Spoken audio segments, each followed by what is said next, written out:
권리 분석에서 가장 중요한 것은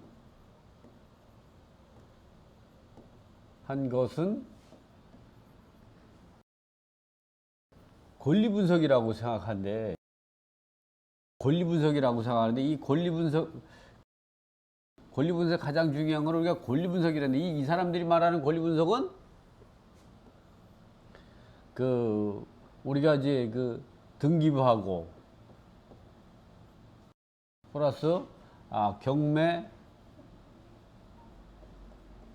입찰 물건에서 등기부에 등기되어 있는 권리하고 경매 입찰 대상 물건에 이제 하자가 있는지 없는지를 우리가 하자 유무만을 이렇게 판단하는 사람들이 기본적으로 말할게 이런 경우.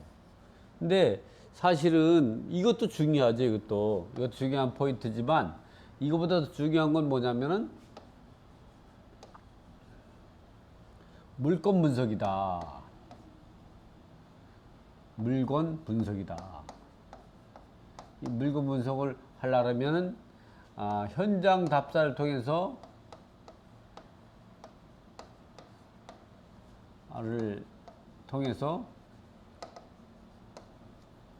시세조사. 근데 이 시세조사는 현재 시세와 미래 시세를 동시에 해야 된다. 왜냐면 이렇게 현재 시세만 이렇게 하다 보면은 여기 현재 시세를 잘하면 뭐냐면 시세 차익을 볼 수가 있죠. 근데 고수들은 어떻게 하냐면 이 미래 이거는 이제 오르는 부동산으로 미래 가치 증가를 가져오는 거지. 가치 증가를 가져오는 것을 우리가 판단해야 되는데 이게 우리가 보통 부동산 쓸 때는 2년 뒤에 오르는 부동산을 사라 이런 얘기 나오잖아요. 그러면 계속적으로 가격이 오른단 말이에요. 그러니까 지금 사가지고 바로 팔면 취득세 내고 뭐 양도세 내고 뭐 법인세 내고 뭐 남은 악기는. 근데 2년만 지나면 세금도 절세가 되고 또 뭐냐면은 양도세도 일반 세율로 6에 42% 이제 세금을 받게 되죠. 이런 부분들 우리가 생각할 필요가 있는 거예요. 지금 같은 경우. 자, 그래서 첫 번째는 경매 투자에서 기본을 중심하라는 얘기는 이와 같이 권리 분석 중요하지만 지금 권리 분석에서 두 가지 나는 거예요. 하나는 물건 분석, 하나는 권리 분석. 그러니까 권리 분석에서 광의 권리 분석이란 물건 분석과 협의 권리 분석이다. 협의 권리 분석은 등기부와 경매 입찰 대상 물건 이제 정보 내역 갖고 우리가 인수할 권리가 있는지 없는지 특히 말소기 증거를 기준해서 이전에 있다면 인수 이후에 이제 소멸하는 것도 있지만 사실은 그것 때문에 입찰을 못 들어가는 게 없어요.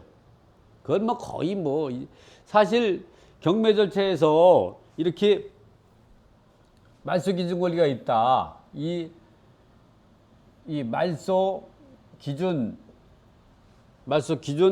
권리가 있다. 그러면 이 권리보다 대부분이 후순위로 있죠. 이 선순위로 있는 경우는 드물어. 있다고 하더라도 이게 선순위로 있다고 요거는 인수라고 하고 요거는 소멸이라고 그러는데 이렇게 인수할 권리가 있는데 이 사람이 배당 요구해 가지고 배당 요구하는 경우가 거의 90%죠. 90%가. 결국은 뭐냐면 말소기준권리 이전에 있는 것도 어렵지만 이 앞에 있는 것도 어렵지만 이렇게 앞에 있는 것도 이제 어려운 일이지만 이 중에 90%가 또 배당 요구하니까 사실은 권리 분석을 잘못해 가지고 입찰 들어가는 거는 특수 물건을 제외하고는 거의 없는 거예요. 그 여기서 뭘 주게하냐? 이러한 요거 갖다가 권리 분석 중에 협의의 권리 분석이라고 하고 이렇게 권리 분석은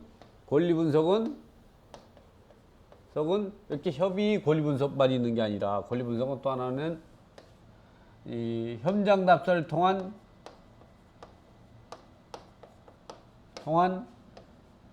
물건 분석 즉 그 물건에 대한 시세와 이제 그 물건 자체의 노후성 이런 것 등을 파악해서 수리비 이런 것들을 파악해가지고 우리가 들어가는 거죠. 그래서 여기서는 이 첫 번째 얘기하는 건 이렇게 이제 그 물건을 정확히 조사를 해서 시세가 얼마인가 중요한가, 얼마에 거래되고 있는가. 그때 시세는 이 매매뿐만 아니라 전월세 시세를 함께 알아봐야 된다. 왜냐면 전월세가 높으면 시세를 떠받치게 되고 이로 인해서 시세는 증가를 가져올 수 있다. 이런 거를 판단해야 된다. 그래서 시세가 이게 앞으로 오르는 물건이냐. 그러니까 물건이 오르지 않고 가격이 자꾸 떨어지는 물건을 싸게 사야 의미가 없어요. 물건은 오르는 부동산을 비싸게 사도 되는 거예요. 예를 들어서 한번 이렇게 한번 볼까요? 이 첫 번째 이야기는 그런 부동산이에요. 예를 들어 가지고 우리가 이제 보면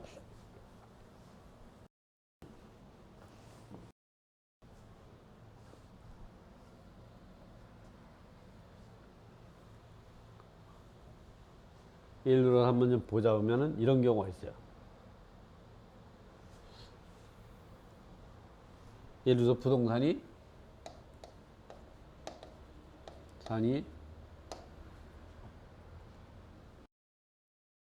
이렇게 천천히 올라가고 있어요. 도표를 이렇게 올라가는 추세. 근데 지금 이게 요런 가격에서 내가 얼마에 사냐면 요거는 이제 내가 매수 가격이죠. 요 정도 가격에 샀단 말이죠. 여기서 요 가격에 내가 낙찰 받았으면 여기서 여기까지가 현재적 시세 차익이죠. 현재 거래되는 가격이 지금 당장 팔았을 때의 가격 차이요. 근데 이런 걸 어떻게 보냐?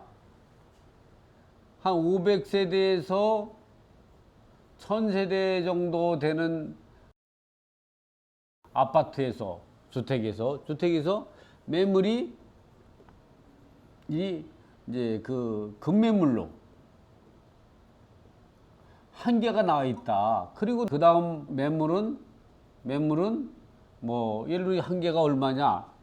이제 5억에 나와 있다. 근데 나머지 매물은 얼마에 나왔냐면은 5억 5천만 원에서 6억에 나와 있다. 이렇다고 하면 요걸 갖고 시세를 파악하면 안 된다 이거지.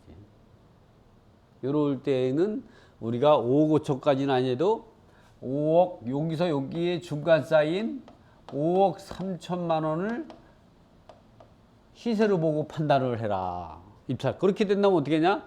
어차피 이것이 기간이 이렇게 지나가면 지나갈수록 오르게 돼가지고 2년 뒤에면은 5억 3천짜리가 2년 후에는 요때에는 5억 3천짜리가 얼마가 되느냐? 7억 3천이 된다. 그러면 1년에 1억씩 연봉을 증가를 시키는 거죠. 올라요. 요거를 비과세로 한다 그러면 1년에 정말로 9억까지는 비과세가 되니까 1주택자가 비과세 되니까 이런 방법으로 우리가 투자를 해야 된다는 거예요. 지금 이게 아주 중요한 거예요. 요게 일시적 여기에서만 멈추는 게 아니라 이렇게 첫 번째, 두 번째는 일시적 2주택으로 해가지고 A주택을 취득한 날로부터 B주택을 366일 이후에 1년이 지나서 1년은 초과돼. 1년은 365일이죠. 초과돼서 B주택을 취득하고 A주택을 언제까지 취득해야 되냐면은 1년 이내. 지금 뭐 조정대상 지역에만 얘기하는 거예요. 그리고 1년 이내 취득하고 1년 이내 전입신고를 해야 돼요.